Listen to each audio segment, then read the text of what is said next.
الله وبركاته. معاكم رشا عابدين من قناة كودرز كامب. في الفيديو اللي فات اتعلمنا اللينكد ليست، وفي الفيديو اللي قبليه اتعلمنا الاريز وازاي بشكل نظري بنبدأ نغير في حجم الاري.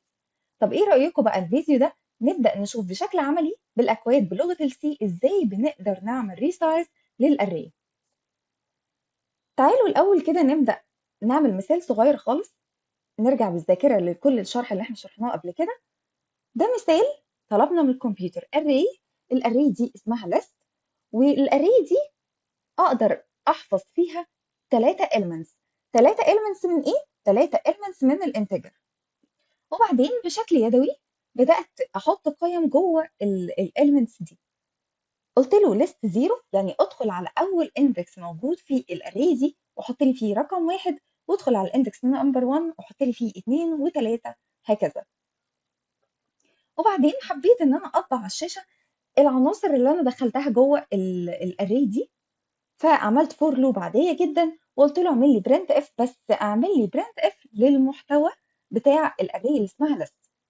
لو كنت كتبت هنا اي كان هيطبع لي هنا الاي هنا بزيرو، هيطبع لي هنا زيرو، الاي بواحد، لما عملت اي بلس بلس هيطبع لي واحد، الاي باتنين هيطبع لي اتنين، خلاص ستوب.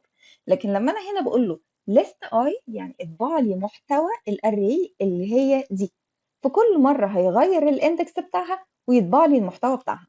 هتلاقي الناتج بالشكل ده.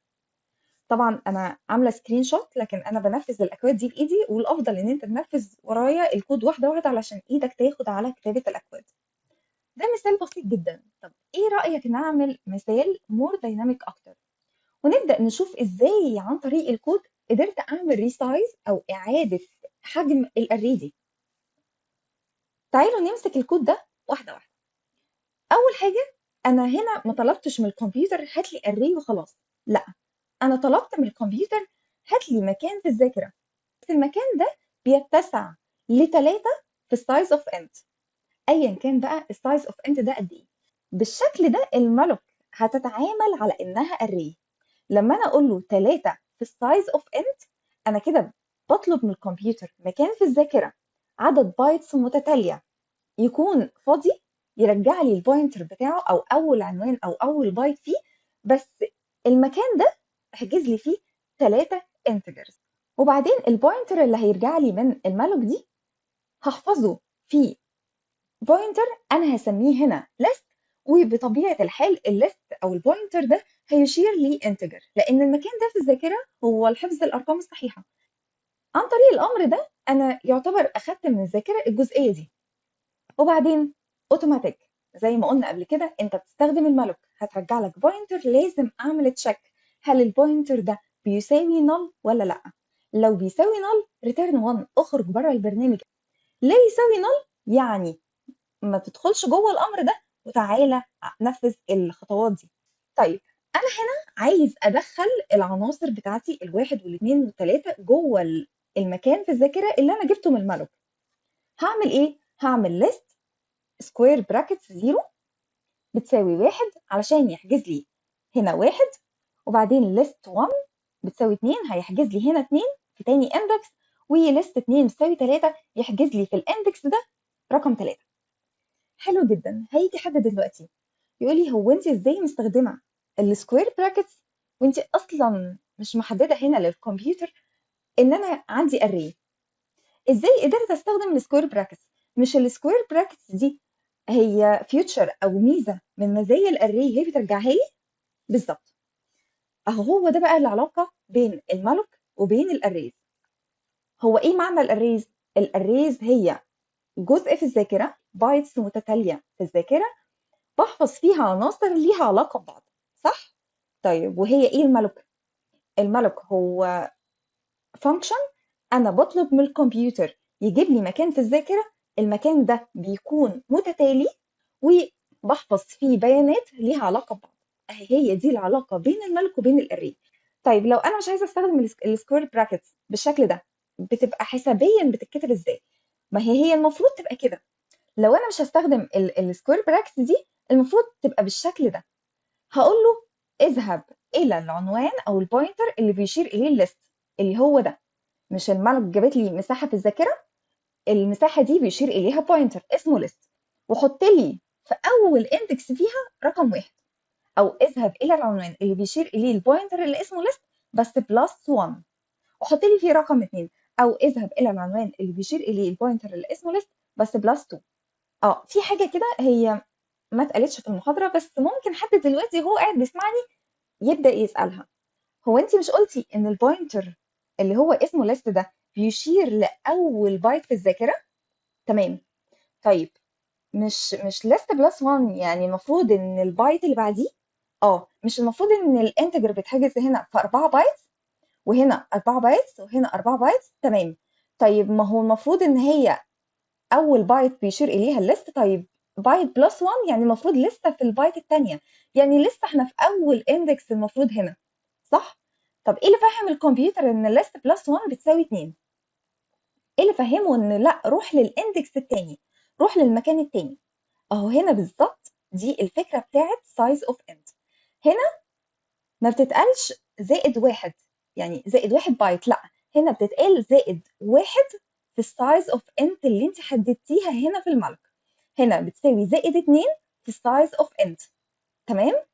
فده اللي بيخليه عن طريق العمليه الحسابيه دي هو بيذهب للاندكس الثاني، فبقدر استبدل العمليه الحسابيه دي بالاندكس ده او بالسكوير براكتس دي. تمام. دي معلومه اضافيه ملخبطاك اي حاجه استثنيها ولا كانك سمعت مني اي حاجه. خلصنا الكود ده، ندخل على الجزئيه دي. طيب انا هنا عاوز ازود هنا رقم 4 والاري بتاعتي هنا لحد 3، اعملها ازاي؟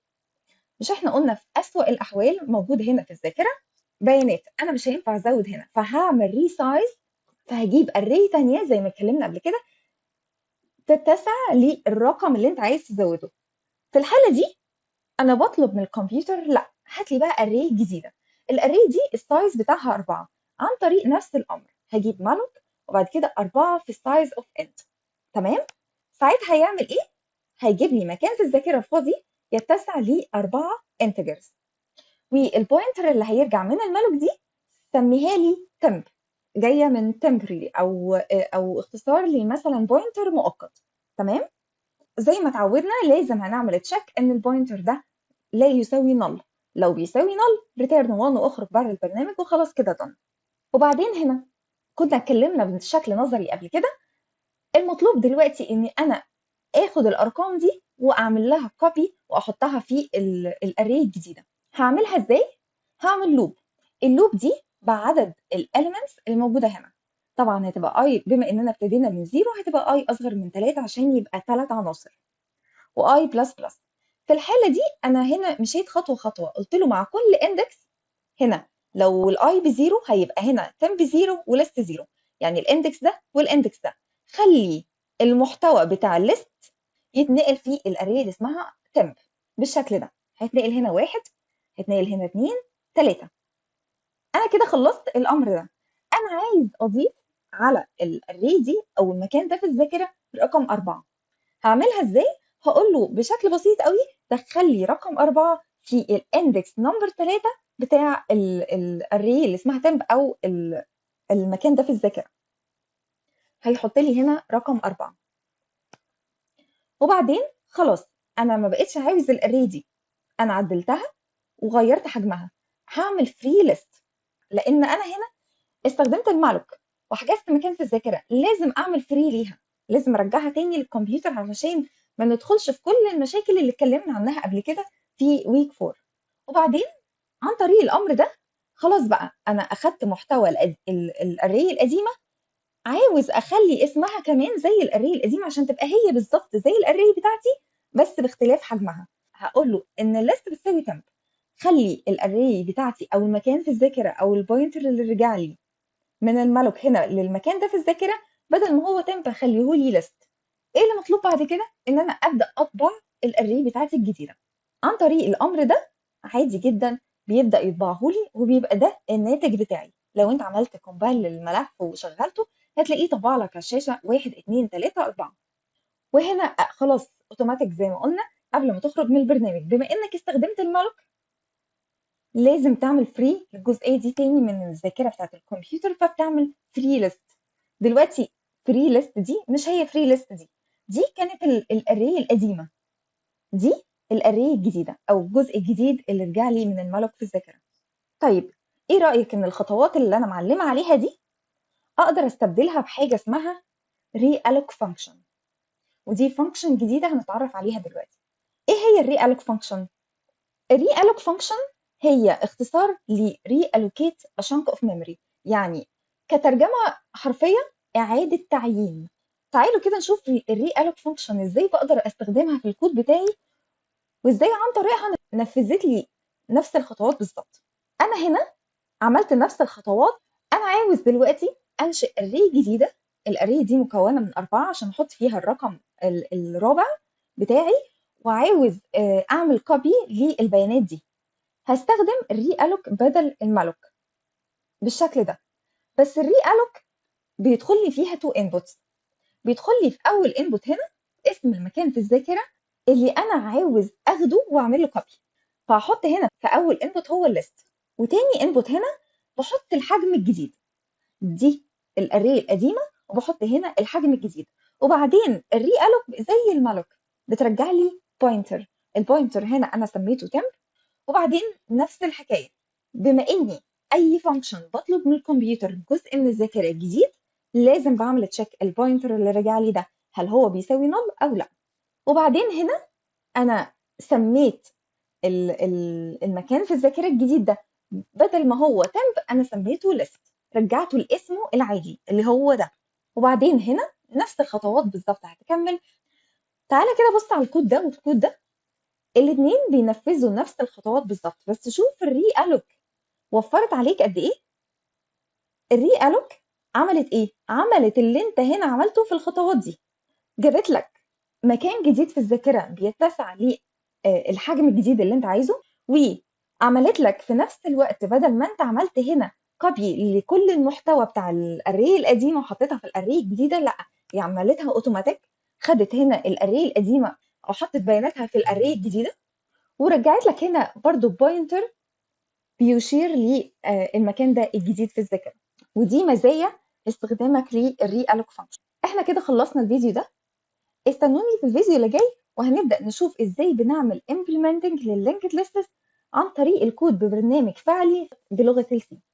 شكرا ليكم والسلام عليكم ورحمة الله وبركاته.